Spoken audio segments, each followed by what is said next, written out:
HAOP 2012 экзэбайлыг ажилуулснаар за програмд нэвтрэх цонх гарч ирнэ. За нэвтрэх цонх нь тайлан том болон тухайн хорооны мэдээллийг сонгож програмд бүрэн нэвтрэн орох боломжтой болно.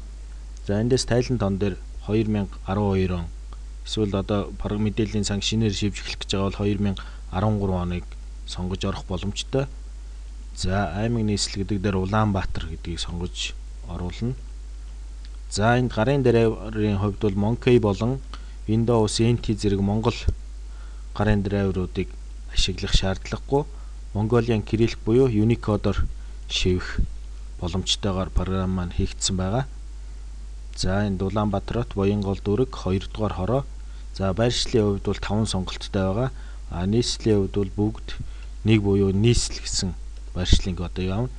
За энд програмд нэвтэрч орж байгаа он сар өдрийн дарагч нь өнөөдөр 2013 оны 3 сарын 11-ний өдрөө гэдэг. За хэрвээ энэ өдөр маань өөрчлөгдсөн байх юм бол компьютерийнхаа системийн он сарын өдрийг шалгаж тохируулах шаардлагатай. За ингээ бүгдээрээ програмда нэвтэрч орё. За програмд нэвтрэн орсны дараа програмын цонхонд үндсэн цэснүүд болон статусын мөр харагдаж байна. За үндсэн цэсэнд бол өрх хүн ам, тайлан хүснэх, тохиргоо, мэдээллийн сан, тусламж гэсэн үндсэн цэснүүд байрлаж байгаа бол статусын цонхонд за тайлан тон хэдэн оноор орсон бэ? 2012 он хэддүгээр хорооны мэдээлэл вэ? Өнөөдөр хэдэн оны хэдэн сарын хэдний өдөр вэ гэсэн мэдээллүүд статусын мөрөнд харагдаж байна. За үндсэн цэснүүд маань ямар үүрэгтэй вэ гэхээр өрх хүн ам гэсэн үндсэн цэс рүү нэвтрэн орсноор шинээр өрх бүртгэх. За мөн энэ шинээр өрх бүртгэх цэсээр орж хуучин мэдээллийн сангаас өрх хүн амын мэдээллийг шинэ бааз руу хөрвүүлж оруулах ийм боломжтой. За өрх хүн амын жагсаалт харах гэсэн дэд цэсийг сонгосноор бол тухайн мэдээллийн сан чивэгдсэн байгаа нийт өрхийн болон хүн амын мэдээллийг харж болно. За дэлгэрэнгүй хайлт хэсгээр орж мэдээллийн сангаас өрхийн болон хувь хүний мэдээллийг хайж олж авах боломжтой. За нэгдсэн шалгалт гэсэн цэсээр орсноор бол за програм чимэгдсэн мэдээллийн маань хоорондын уялдаа холбоо ямар алдаа байна энэ шалгалтуудыг хийдэг. За дараагийн үндсэн цэс тайлан хүснэгт гэсэн үндсэн цэс байгаа. Энэ цэс маань бол дотроо 2 дэд цэснээс бүрдэж байгаа. Хүснэгт, динамик хүснэгт гэсэн. За хүснэгт цэсээр орсноор бол за үр дүнгийн хүснэгтүүдийг хэвлэж авч болно. Динамик хүснэгт цэсээр орсноор бол өөрт хэрэгтэй байгаа дурын үр дүнгийн хүснэгтүүдийг хэвлэн авах боломжтой болдог. За дараагийн үндсэн цэс маань тохиргоо гэсэн цэс байгаа.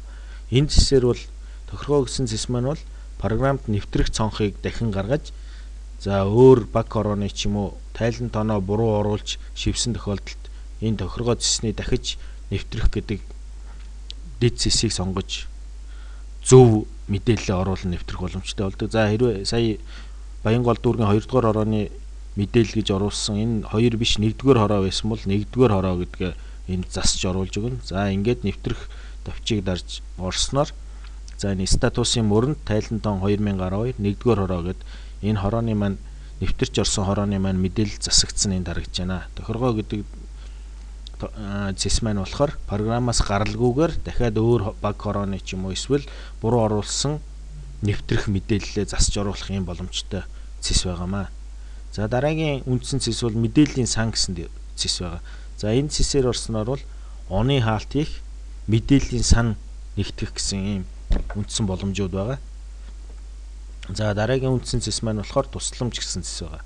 Энэ тусламж цэс рүү ороод за програмын заавар, за мөн динамик хүснэгт үр дүнгийн хүснэгтүүдийг хэрхэн гаргах вэ гэсэн заавартай танилцах ийм боломжтой болж байгаамаа.